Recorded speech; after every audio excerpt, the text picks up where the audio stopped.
Well, good morning, and my name is Massimiliano Versace, and today I will be talking about the Boston University work done in collaboration with HP for the Synapse project.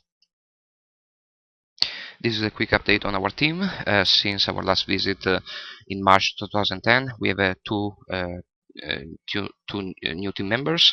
One is Jasmine Laveye, who started in April 2010, and the other one is Gennady Levitz, who graduated last week, and he already started on the job. This is a quick reminder that our department, the Department of Cognitive and Neurosystem, is part of a larger center called Celeste, which is an NSF-funded center, including MIT, Harvard, and Brandeis, and we've been leveraging our larger network in the past few months to help solve some of the key issues that I will be talking today. In March 2010, we sketched a few key projects that will basically define our job until the end of phase 1, and let me just remind you what those projects were about.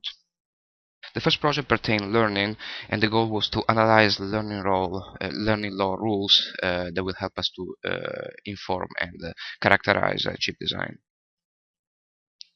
The second project pertained homeostasis, and the goal was to analyze the stability of the learning law defined in this project and simulate a network that simultaneously exhibits learning and homeostasis.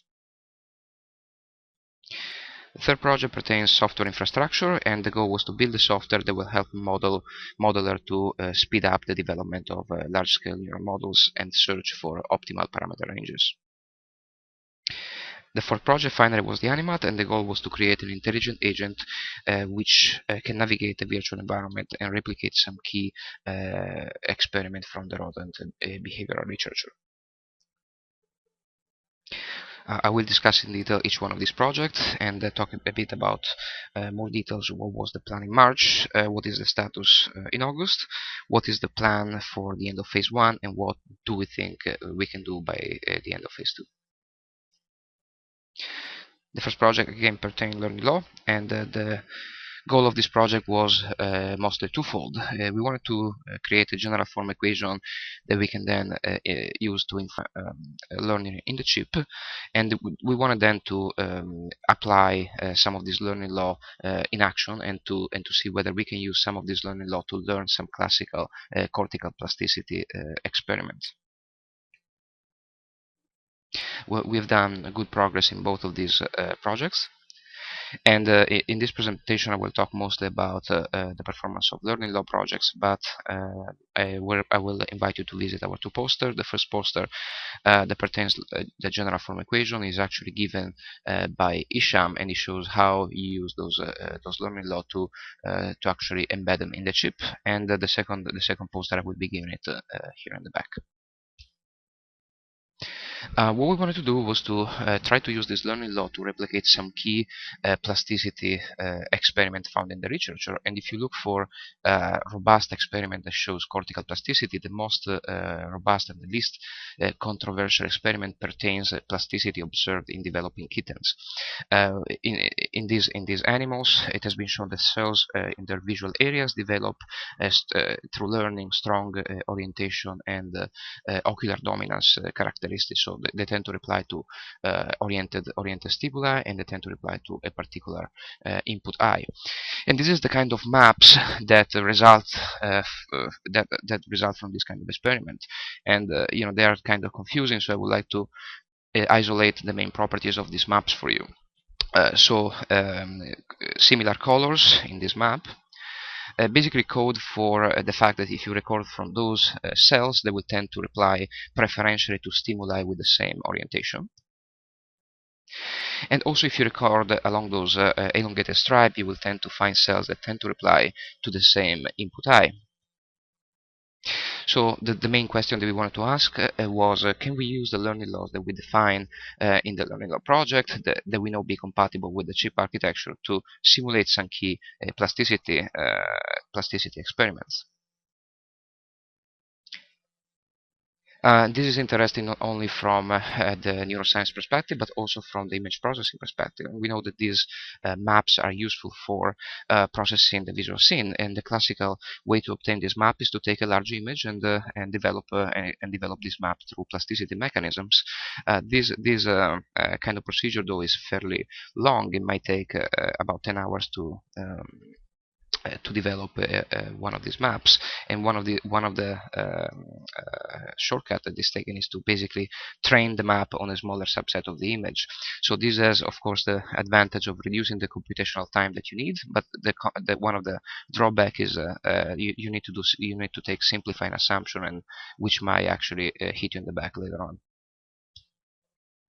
So the idea is to eliminate both of these problems by using hardware acceleration.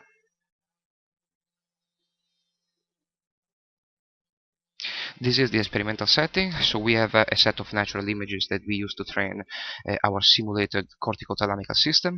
We have two simulated retina, which feed to our thalamic nucleus, which is composed by several subnuclei that simulate the lateral geniculate nucleus architecture, which then feed into our simulated V1 or primary visual cortex. The current simulation, which I will demo in the back, consists of about 28,000 machines and 6 million weights, and I'll just remind you that each machine corresponds roughly to 100 neurons. So this simulation is about 2.8 million neurons. Connection from the retina to the LGN are fixed and are characterized by indifference of Gaussian's receptive field, and all other connections in the model are learned through experience. And this is a list of the learning laws that we want to investigate. The one in red came prepackaged with the model that we chose to simulate, but we are in the process of implementing all of the other learning laws.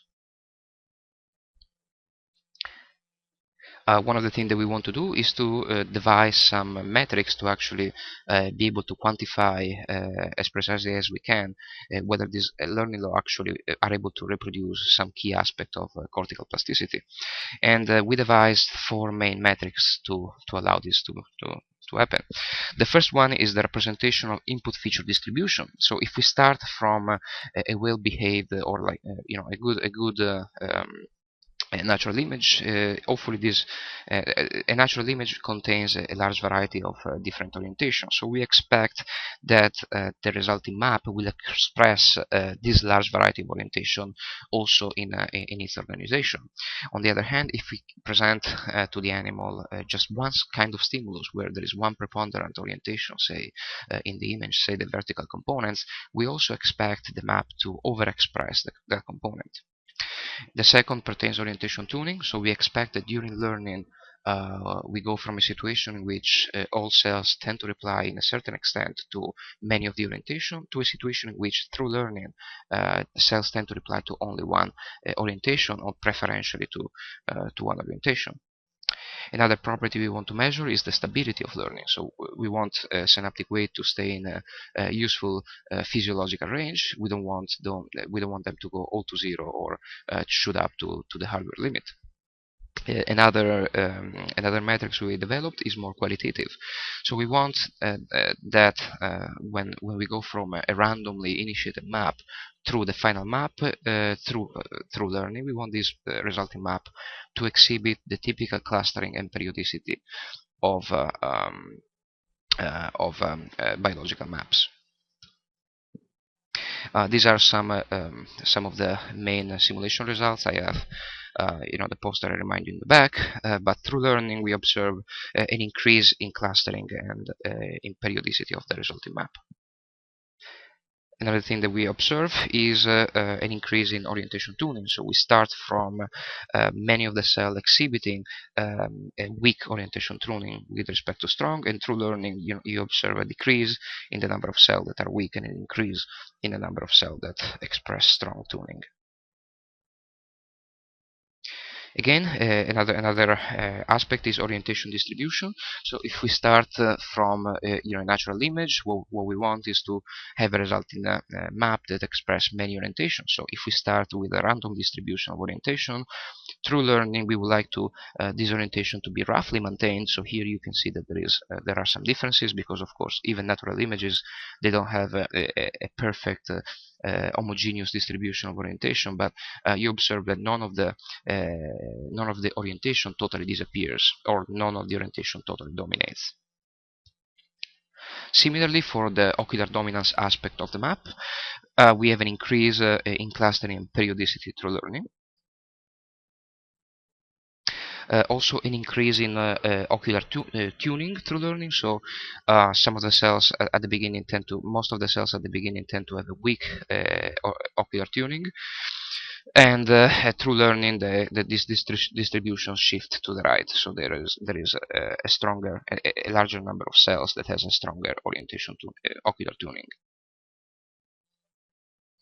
And finally, input distribution. So when we start from a situation in which most of the cells tend to respond to input from both eyes before learning, you go to a situation through learning where, yes, some of the cells still respond to both eyes, but there is a larger number of cells that tend to respond to just one specific eye.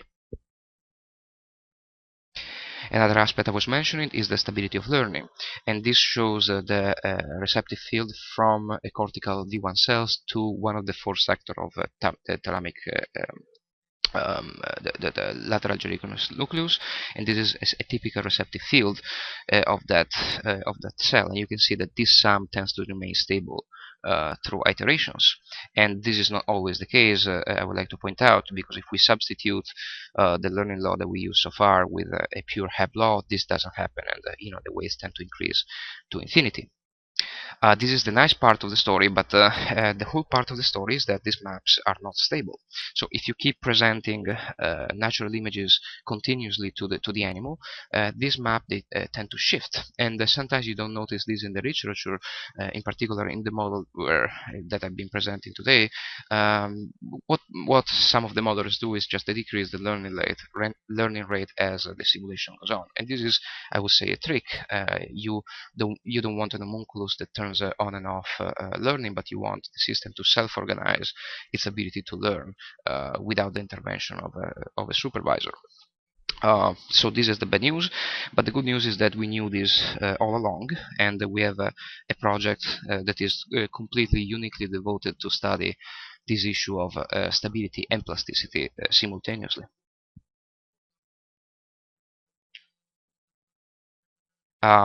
Again, we care a lot about stability, but we also care about plasticity, and these are just a couple of examples in which plasticity can be useful. So let's imagine we have an artificial visual system embedded in an application, which can be or cannot be a robot.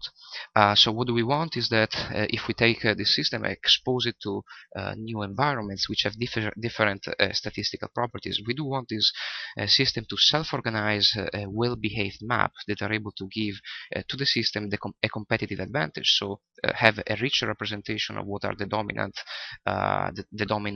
statistic of the environment, so it's able to, for instance, distinguish better those objects present in the scene. At the same time, and another interesting aspect is the fact that cortical plasticity often helps restructure the map in case, for instance, of a loss of sensory input. So if, for instance, we have a robot that has an array of inputs, and one of these sensor is broken, then part of our cortical chip that is devoted to the processing of the missing input will be wasted. And biology has overcome this issue pretty well. And if you have a experimental setting in various species, well, when a sensory modality is cut, you will notice that remaining surviving sensory modality take over the cortical representation of the one missing, and that's exactly what you find in our simulation. So if you go from a situation of rearing of the artificial visual system with both input eye to a situation in which you cut one input eye, then you have all the map taken over by the surviving sensor, the surviving eye. Future plans, we would like to add some more tweaking to the simulation to obtain a smoother map and a better match to biology, and we would like to test the additional learning laws that I showed you. In phase 2, we would like to shift the focus progressively to embedding these learning laws in the animate, and we would like to merge at a certain point the learning law project with honesty, so with our homeostasis project. We would like to investigate what learning law give us simultaneously good features and dynamic stability